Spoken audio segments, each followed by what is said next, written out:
Good morning. So it was an exciting morning this morning. I was on GB News. Dogs not as excited. They had to be put in the kitchen. They were furious. Badger broke in halfway through and was licking my foot. The things you don't see on TV. There you go, behind the scenes. Thank you, by the way, to everyone who has subscribed. Keep going. This is brilliant. So we talked about Bridget Phillipson in an interview saying that parents cried wolf, or that the private sector were crying wolf over the amount of kids coming into the state sector, and she was effectively saying we just haven't seen that. And I felt it was really important to share some stuff that I couldn't share on GB News because we didn't have time. We talked about my own personal struggles, which was my daughter, who is autistic, who cannot access the state sector. But what I also wanted to talk about was in this article, Bridget talks about more children than ever getting their first place at secondary school. So she's trying to say no one's leaving private schools and everyone's getting their places at secondary school. There's no problem in secondary school. And that's a really easy statement to make, but it's got no facts to back it up. And the reason it's got no facts to back it up is, for a start, we don't know what the figures are. They haven't been released yet. So Bridget's saying all the signs are pointing towards, well, all the signs could point towards my carpet's going to get hoovered later today. It's not, but all the signs could point towards it, so I could say it. The reality is that schools are adjusting classroom sizes.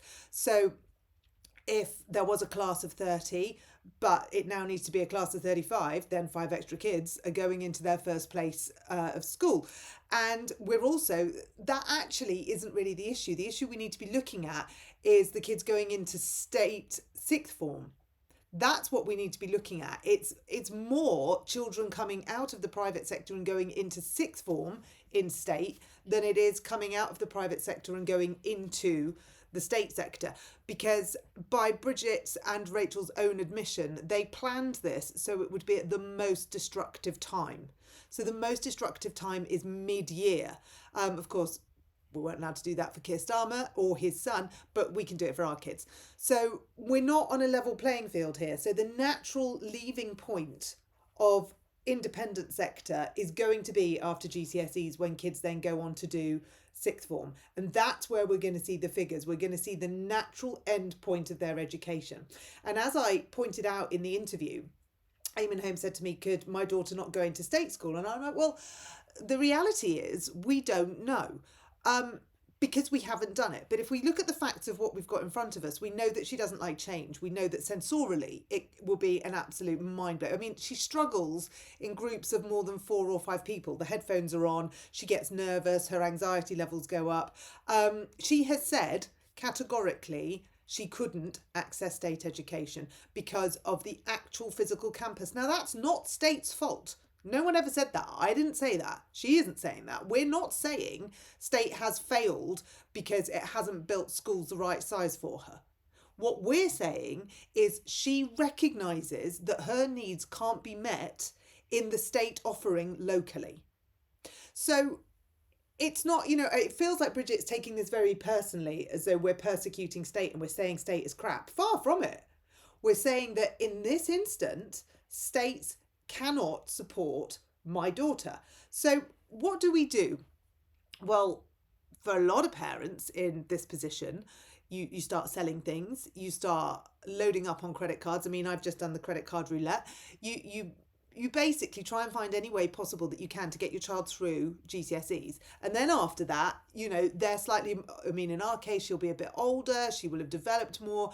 We can look at things that suit her in a more niche area rather than the 9 GCSEs that she's having to do in education that she's legally obliged to be in. So we can start looking at things that suit her a bit better as she's done her GCSEs. But up until this point, we've got a legal obligation to get through education. So in, our GCSEs. So our choices are homeschooling, and we take her away from society and we sort of lock her in a corner and go, well, the state provision didn't work for you, so you don't get to meet any of your friends, you don't get to go and learn all of these wonderful life skills that you learn at school, because school doesn't just teach maths, English, science, DT, drama. School teaches so many other things.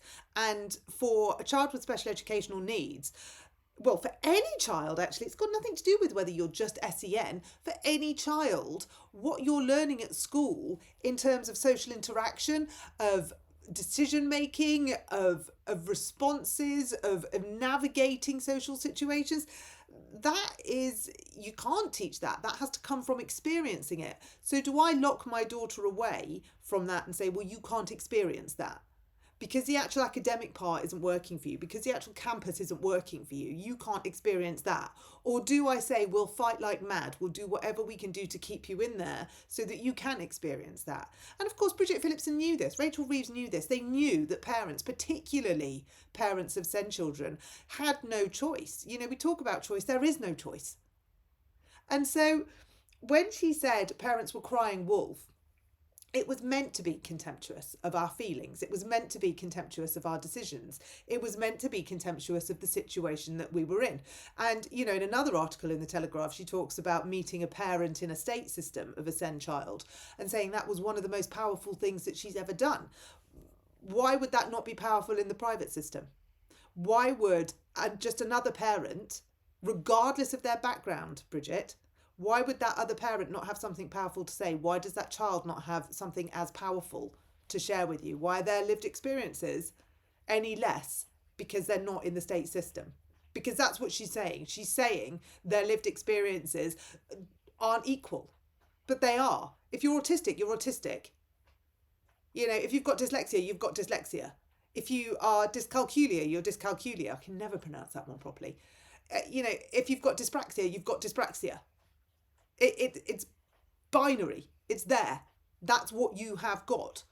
So the provision you're in is how it adapts to that. But having the diagnosis is having the diagnosis. So if she was to listen to me or to you or to any of the other parents, she may well find that that's powerful as well. But she doesn't, because she doesn't want to. Why would she? Because then that means that she's got to go, oh yeah, I see what we've done here. And she can't do that. And so we fudge it, we spin it with, well, loads of people, more people than ever are getting their first place in secondary school. Well, we don't know that. No one said that. The signs suggest, according to Bridget Phillipson, they are, but all that means is we can just manipulate the figures. So the signs, as I said that this carpet will be hoovered today. The reality is we know it won't. But I can say it because it sounds good. But what you can't ignore is lived experience.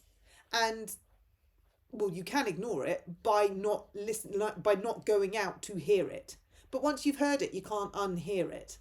And that's why Bridget's not coming to the independent sector. She's not engaging with us, because once she's heard it, she cannot deny. I mean, I'm saying all of this and I'm thinking, actually, maybe, do you know what? She's the kind of person that could deny.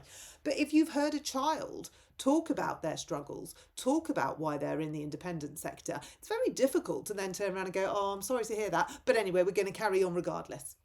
You know, it's if someone's capable of doing that, then they have a lot of challenges mentally to deal with. So I didn't get to put that point across this morning because we just didn't have time. I hope at another time I will get to put that point across, that for a lot of people, and also when we're trying to pit each other against each other, when we're trying to get the state versus independent, we're really glossing over one ginormous fact, that so many children in the independent sector came from the state sector. They came from state. Their parents put them in state. That was their preferred choice. That was that they wanted to do. They put them in state and it didn't work. So we can't keep trying to get two sides to go to war. You know, this is not Frankie Goes to Hollywood. This is real life. And there is no division. There's, of course, I mean, with everything in life, there are going to be some people that think you should do something and some people that think that you should do another thing. But on the whole, as I've said over and over again, parents share the common denominator of having children. And I can't imagine ever judging somebody who has made a choice based on the best outcome for their child. I can't imagine ever saying, why have they done that? Because who does that? Who does that? Who judges a parent for making the best choice that they thought was the right thing to do for their child. And if we are in that state, if we are doing that, we've got massive problems with humanity. Huge problems with humanity. These are kids, and these are parents doing the absolute very best they can. And again, from a SEND perspective, autism can often be a family trait. So if you've got an autistic child, it's highly likely that one of the parents, or maybe both of the parents, are autistic. So they're making decisions based on what they think is best for the child, B, their own lived experience, and also under an umbrella of real challenge. Sometimes these things are just not easy.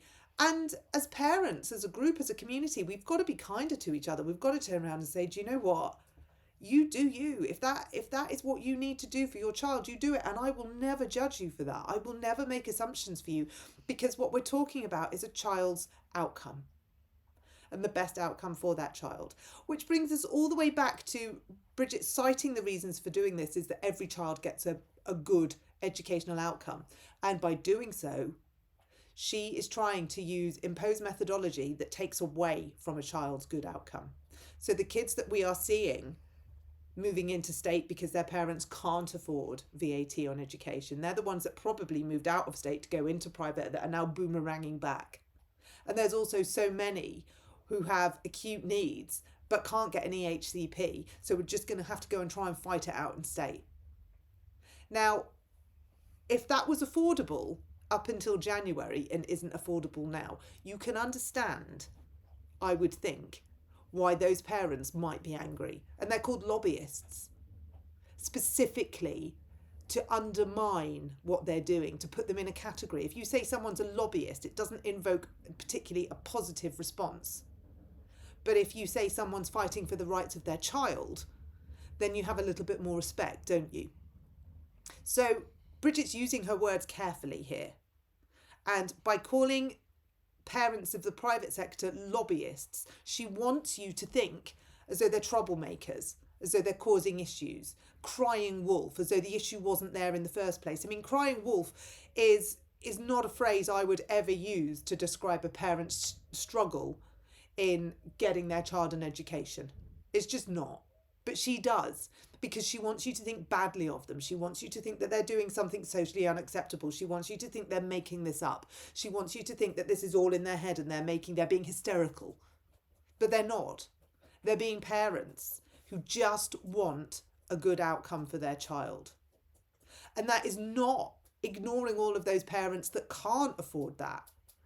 Because we all know that there are points in our life, all of us can't afford certain things. But surely it is better for those parents who can't afford private school to have the plethora of support from state that she talks about will be introduced. She's talking about reforming SEND in state. So let's give that reform to the kids whose parents can't afford the independent sector.